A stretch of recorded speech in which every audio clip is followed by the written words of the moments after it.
पिठाचा गोळा घेतलेला आहे. पीठ लावून घेऊ त्याला. याला आपल्याला फक्त असे कडेने लाटायचे, मध्ये नाही जास्त लाटायचे. हे बघा कडेनेच लागते, लाटल्या गेलेले आहे. आता याला आपण मध्ये थोडस तूप टाकून घेऊ. तूप टाकून घेतलेलं आहे आपण. आतापर्यंत आपण तिखट पोळी बघितली, थोडीशी साधी पोळी बघितली. आता आपण गोड पोळी करणार. इथे मी साखर घेतलेली आहे. साखर ही दळून घेतलेली आहे. इथे मी 2 चमचे म्हणजे 1.5 चमचे एवढी साखर टाकली. गोड तुम्ही तुमच्या हिशोबाने कमी जास्त करू शकता. फक्त साखर घेतलेली मी. आता ही साखर आपण असं पोळ करून घेऊ.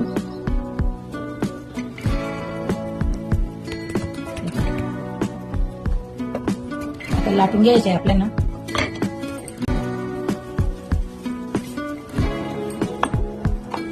दोन साईडने लाटून घेऊ आपण.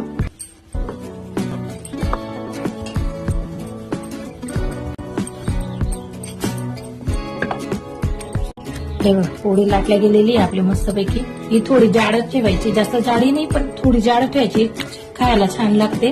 आता हिला शेकून घेऊ आपण. तवा तापलेला आहे आपला, टाकून घेऊ. गॅसची फ्लेम आपल्याला कमी राहू द्यायची आहे. हे बघा तवा तापला होता आधीच.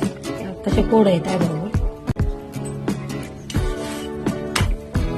तुम्ही आधीच्या माझ्या गुळ पोळीचा व्हिडिओ बघितला असेल, तुम्ही याच्यात गुळी ऍड करू शकता.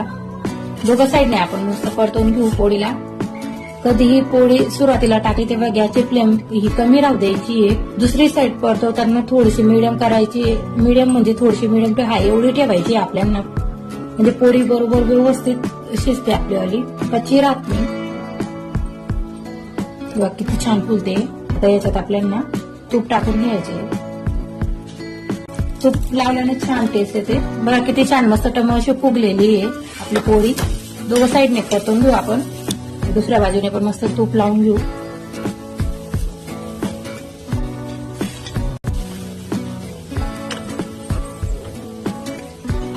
काही मुलं गोड खाता, काही तिखट खाता.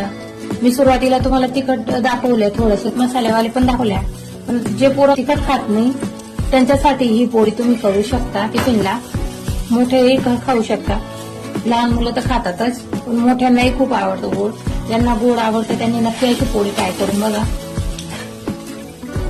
किती छान मस्त फुगलेली होती बघा. किती छान आहे. तयार आहे आपली मस्त गोड पोळी. छान अशी मस्त गोड पोळी तयार आहे आपली साखरेची.